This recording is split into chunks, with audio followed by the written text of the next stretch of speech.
Bueno, el concepto de la imagen de Dios, ¿cómo somos? ¿Cómo nos parecemos? ¿Cómo lo has entendido tú? O sea, sabemos que es un concepto que se ha manejado desde añales, desde que empezamos en el cristianismo y al leer teología, a estudiar teología, empezábamos a oír el ser humano es la imagen de Dios y bueno, lo leíamos en la Biblia y todo.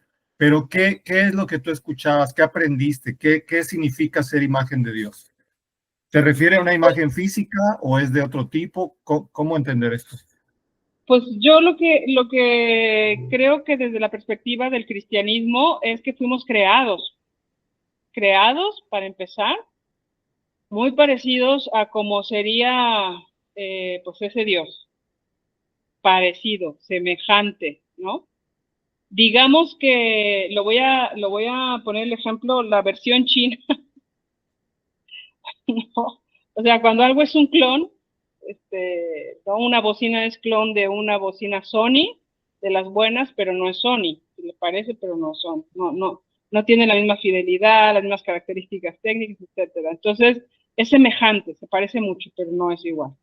Entonces, es muy posible que este concepto se refiera más a esa idea que fuimos creados a esta parte de que nosotros como humanos poseemos estas características que reflejan la naturaleza divina, más no somos. Pero ¿cuáles serían esas características? Pues, por ejemplo, quiero pensar, ¿verdad?, que somos un poquito parecidos a Dios en cuanto a querer el bien. No sé si decirlo de personalidad, que es el área en la que yo trabajo, pero a querer el bien, a brindar el bien, a pensar, a discernir, a escoger, a dialogar, a organizar, a planear. Porque si lo pensamos como atributos divinos, pues esto precisamente no son divinos, son humanos, ¿no?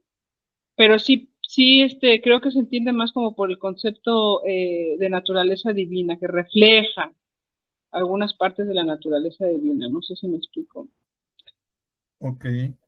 Puede ser en la imagen racional, que es lo que estoy diciendo, la parte del pensamiento, la parte de la organización, en la imagen funcional, la capacidad humana que tenemos para cuidar de la creación, para ejercer dominio sobre la creación, justo lo que digo, para ordenar y organizar, ¿no? Porque los animales, hasta donde sabemos, sí tienen su propio orden. Las hormigas tú las ves formaditas con las plantas. Los pájaros sí saben de alguna manera ver dónde hay comida, ¿no? Algunas aves y ven desde arriba y boom, y cazan en el lago, ¿no? O sea, los animales también tienen su forma de organizarse. Pero el hombre, ahí sí, y ahí tengo la duda, ¿no? Que, o sea, si somos semejantes a Dios en los atributos de organización, de dominio, de creación, de imaginación, de creatividad, pues cómo serían la diferencia entre animales, ¿no? Que también tienen su grado de creatividad. O sea, ya viendo todos los videos con lo que hay en redes sociales, si ves videos de animalitos, algunos es sorprendente, ¿no? Cómo tienen su capacidad también de improvisar, de crear, de proteger, las mamás, los papás, etcétera, ¿no? Ok. Mira, voy a compartirte aquí pantalla para ver desarrollar más el tema.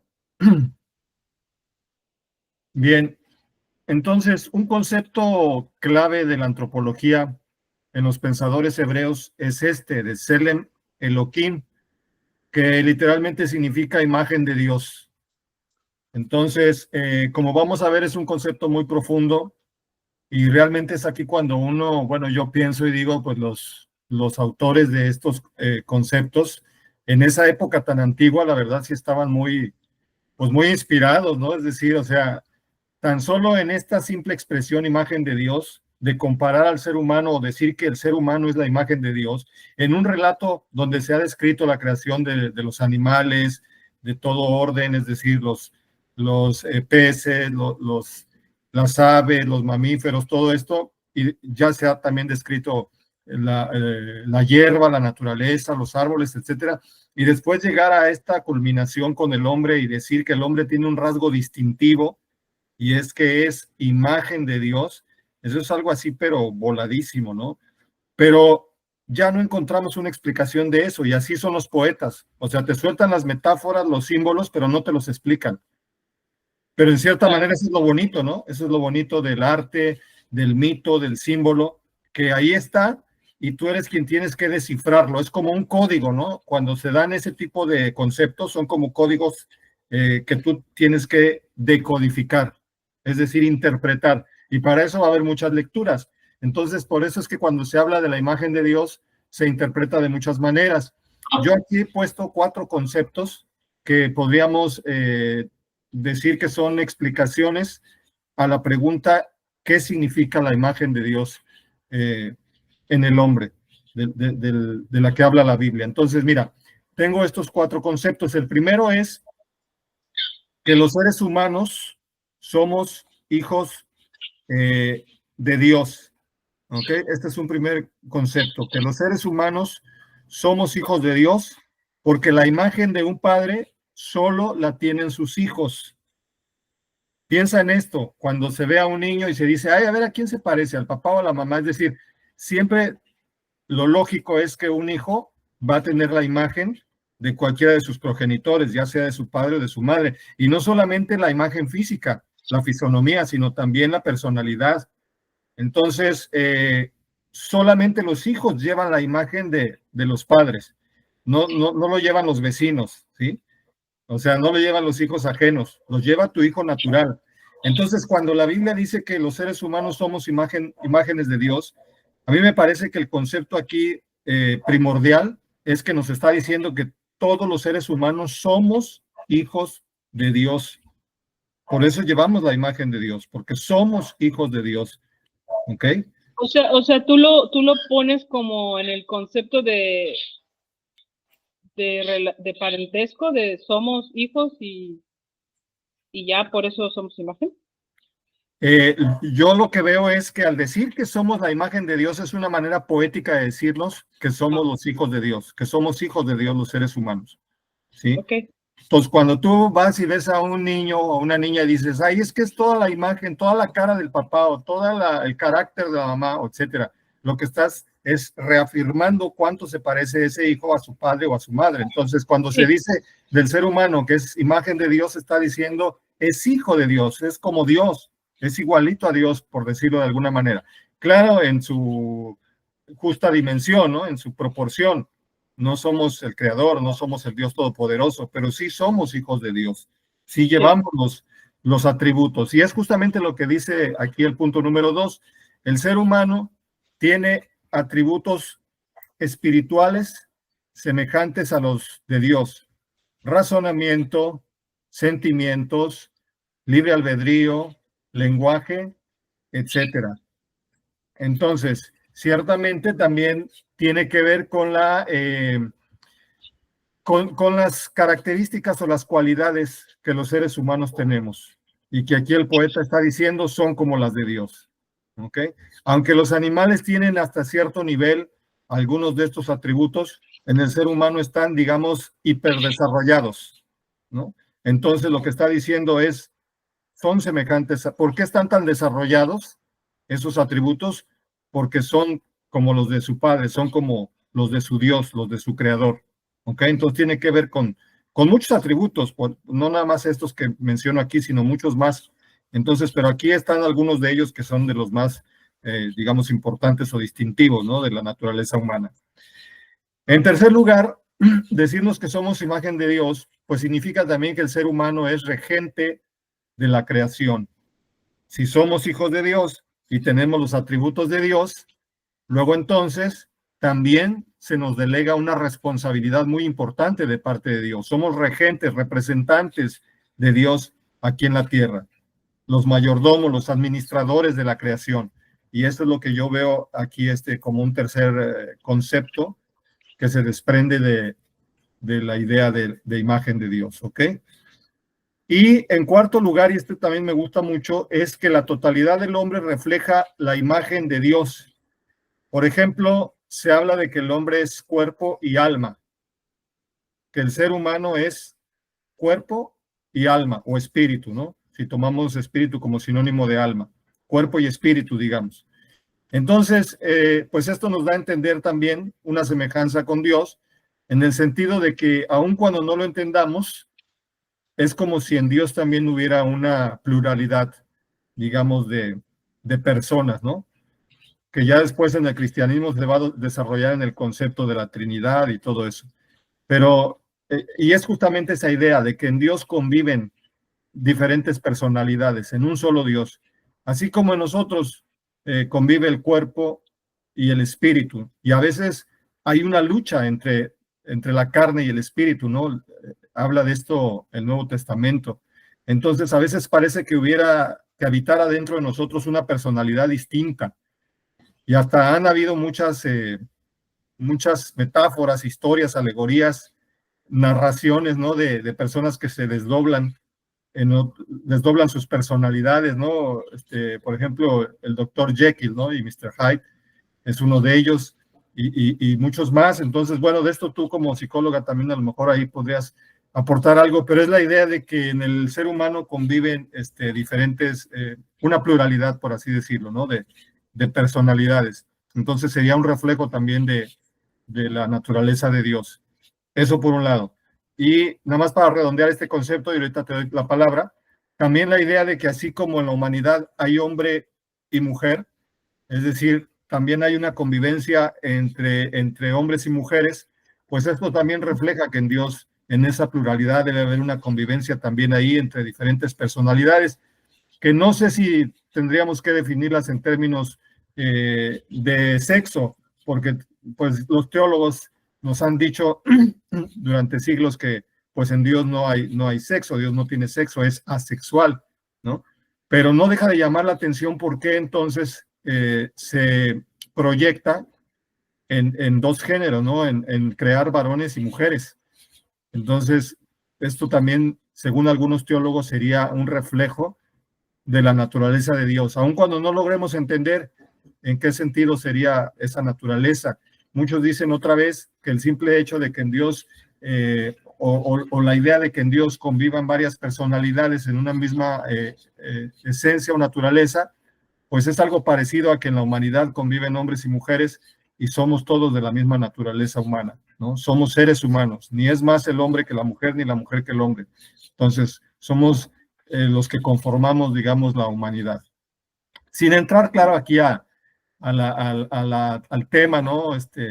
Y a la discusión de otros géneros, ¿no? Que ahora se habla de una multitud de géneros, pero vámonos, digamos, a lo básico, ¿no? A lo elemental, y tendríamos que hablar de esto de varón y mujer, ¿no?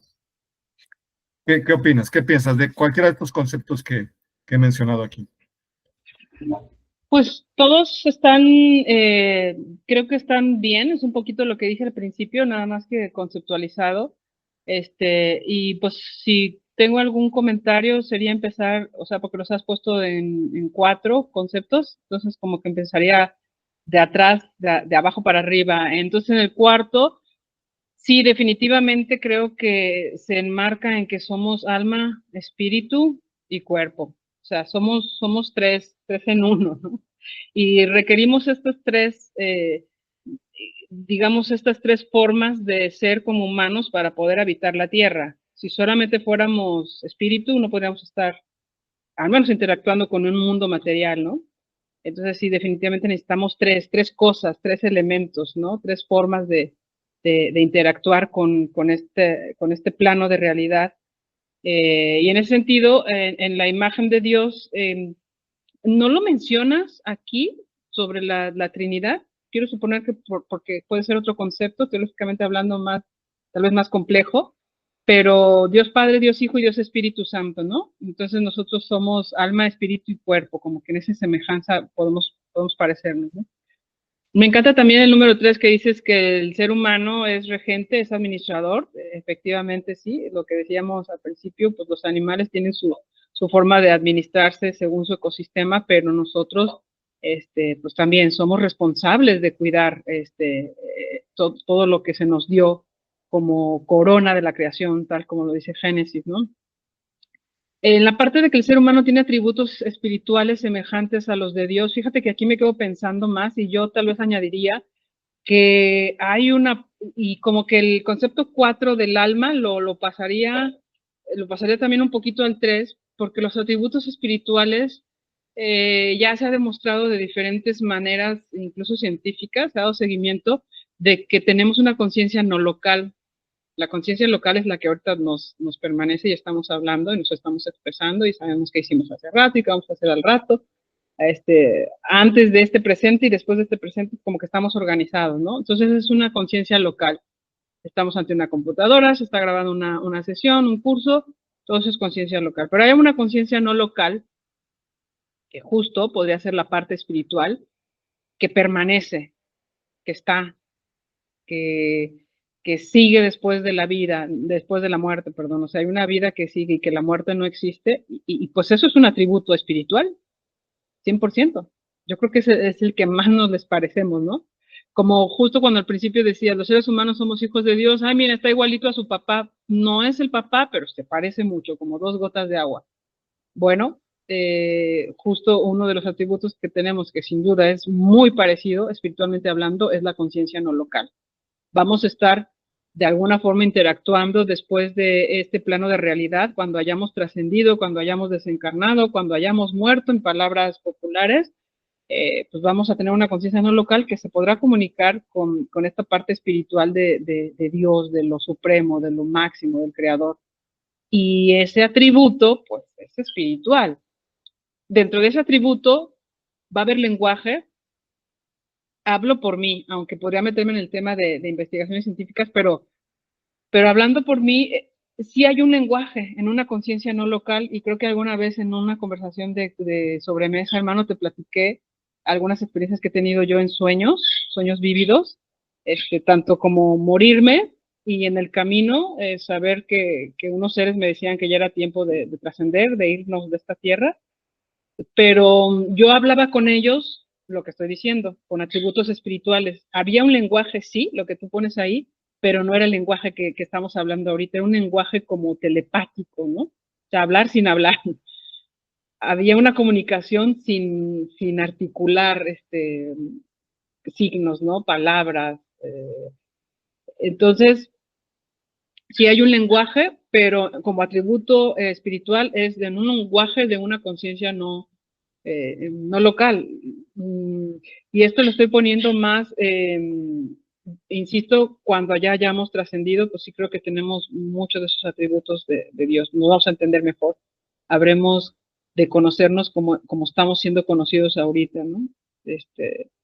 Y bueno, el punto número 1 que dices que sí somos semejantes en el sentido de padre.